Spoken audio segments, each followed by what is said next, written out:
กับ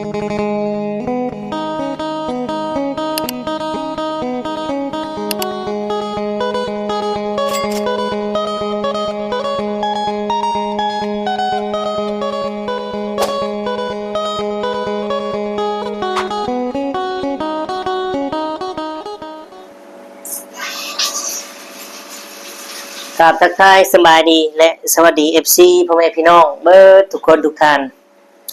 บ่ว่าสิเป็นฝั่งไทยหรือว่าฝั่งลาวหรือต่างประเทศก็ยินดีต้อนรับเข้าสู่ช่อง YouTube ตู้คำปันสุขเด้อพี่น้องเอ๋ยน้องมื้อนี้เนาะเอามาเจอพ่อตู้คำมื้อนี้พี่น้องเอ๋ยเนาะอยู่ห้องพี่น้องเอ๋ยเนาะอยู่ห้องผู้ใดพี่น้องเดี๋ยวตู้คำจะเฉลยเนาะเดี๋ยวตู้คำจะบอกมื้อนี้ก็เป็นเสาร์วันเสาร์พี่น้องเนาะวันที่1 พฤษภาคมแม่นบ่คือพฤษภาคมพี่น้องฝนตกพายุเข้าตกแต่ตี 4เนาะบางทีก็ตกไปหากระยุดนี่พี่น้องเลยเป็นยังไงพี่น้องเหตุการณ์บ้านเมืองยูทูบเบอร์เนาะและกำลังเป็นดราม่าอยู่ในตอนนี้เนาะเฮือนน้องไล่กับน้องแต่และพี่น้องเลยเนาะหลายคนก็ติดตามหลายคนก็บอกทาง YouTube เพิ่นว่าให้เด็ดขาดไปเลยเนาะเด็ดขาดแน่นอนพี่น้องเด็ดขาดแน่นอนแต่ว่าต่อพี่น้องเลยเนาะน้องเพิ่นอาบน้ำมันเข้ากล้องพี่น้องมันเสียงดังนิดนึงคือการบ่ได้จุดไว้เนาะFC บางคนเนาะที่ว่าเป็นหยัง YouTube คือบ่เฮ็ดเด็ดขาดเลยเพิ่นว่าเนาะพี่น้องเด็ดขาดจังได๋พี่น้องเนาะมันก็เด็ดขาดมันก็ได้อยู่แต่ว่าเจ้าเป็นสะพานบุญเด้พี่น้องเอ้ยเนาะจุดประสงค์เจ้าได้ซอยแล้วก็ในเมื่อน้องไล่เพิ่นมีพฤติกรรมแนวนี้เป็นเพราะอีหยังมันต้องมีต้นปลายสาเหตุเนาะความกดดันความอึดอั้นตันใจมันอาจจะมีหลายอย่างก็มีพี่น้องเอ้ยเนาะเฮาก็บ่ฮู้คือกันพี่น้องบ่ฮู้คือกันว่าเพิ่นเป็นอีหยังเนาะทั้งนี้ทั้งนั้นทั้งพ่อเพิ่นเองก็ยังว่าโอ้ยเป็นพ่อเจ้าหั่นแหละเขามาวุ่นวายเป็นเพราะ YouTube นี่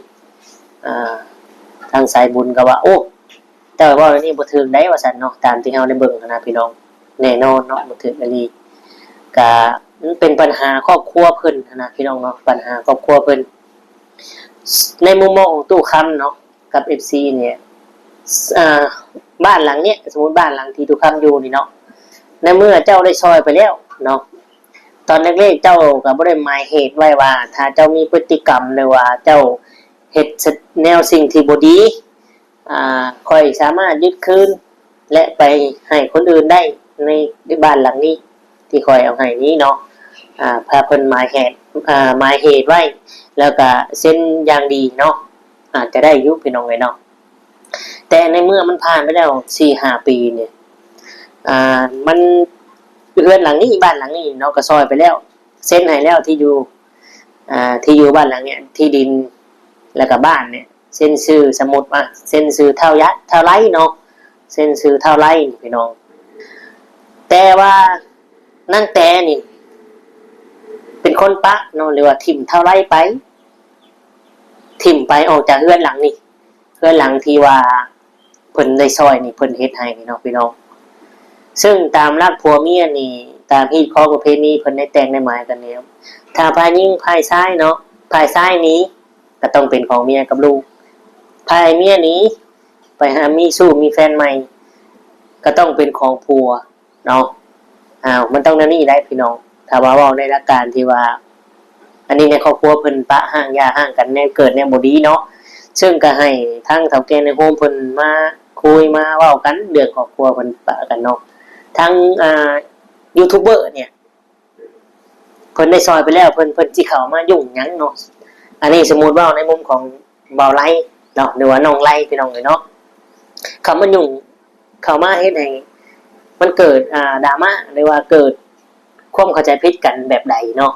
อันนี้คือในมุมของน้องไลนั่นนี่พี่น้องน้องไลเนี่ยเราจะว่าออกมาในประมาณนี้ตามที่ว่าทุกคำเบิ่งนะเนาะพี่น้องเนาะเราสิว่าออกในมุมนี้แต่ว่าด้วยความอารมณ์ชั่ววูบ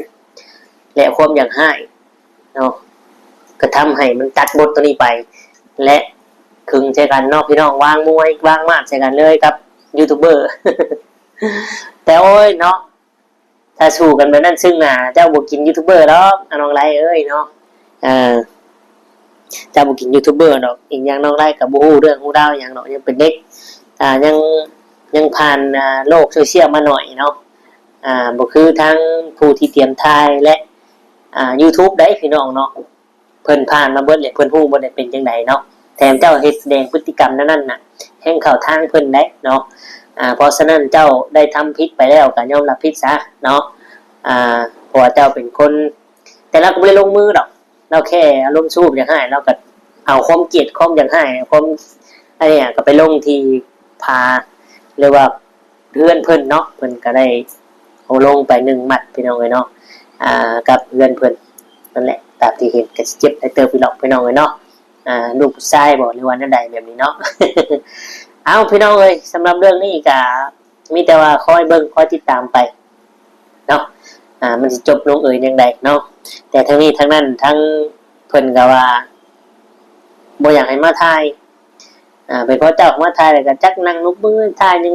จังบ่ปิเนาะทาง YouTube ก็ว่าแล้วแต่สิทธิของเจ้า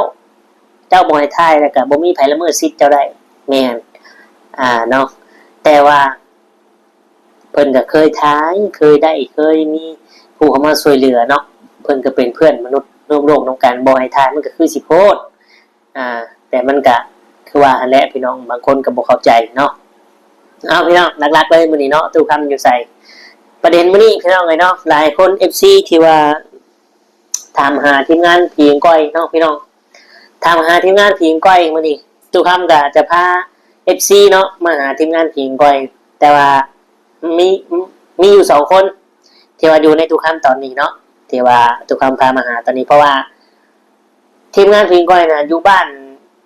จะคน2พี่น้องอยู่บ้านกับ2เนาะ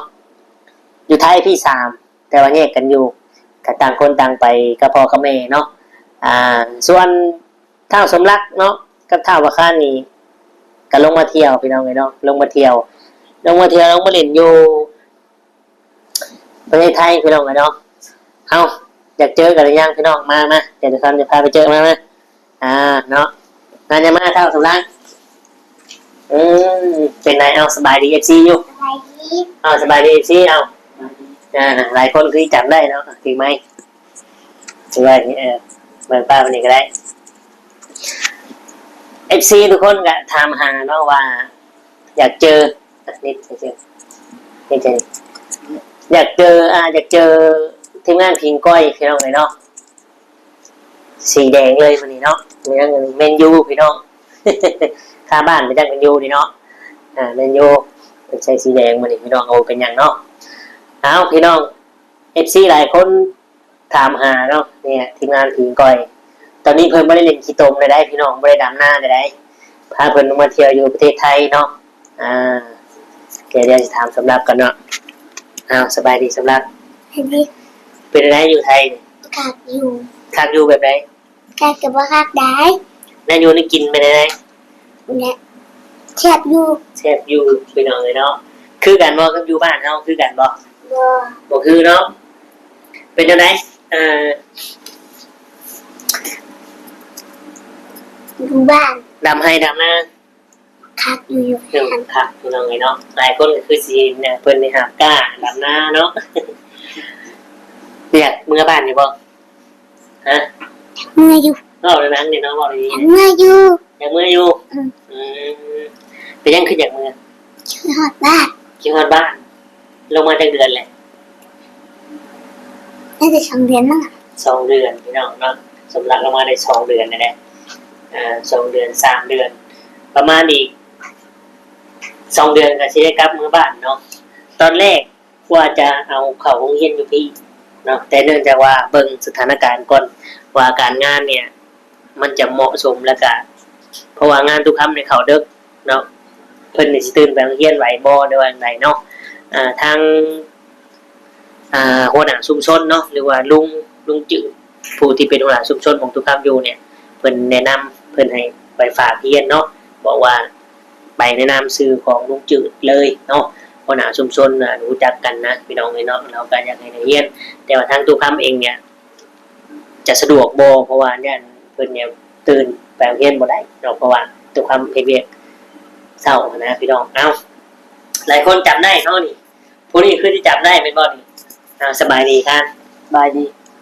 น้องคามเนาะพี่น้องกับทีมงานพีงก้อยนี่แหละผู้ที่ว่าไปดำหน้าตอนนั้นเนาะ FC กับหลายคนคือสิเห็นและ FC ก็ถามหาทีมงานพีงก้อยนี่แหละครับทีมงานพีงก้อยเนาะบ่ได้หายไปใส่ตอนนี้ก็เริ่มเป็นนุ่มเป็นบ่าวกันหมดจะได้พี่น้องเลยเนาะอยู่ไทยคือกันพี่น้องเนาะทางน้องคามก็ได้เป็นจังได๋อยู่ไทยม่วนบ่ ม่วน คิดอยากเมื่อบ้านอยู่บ่ เมื่อ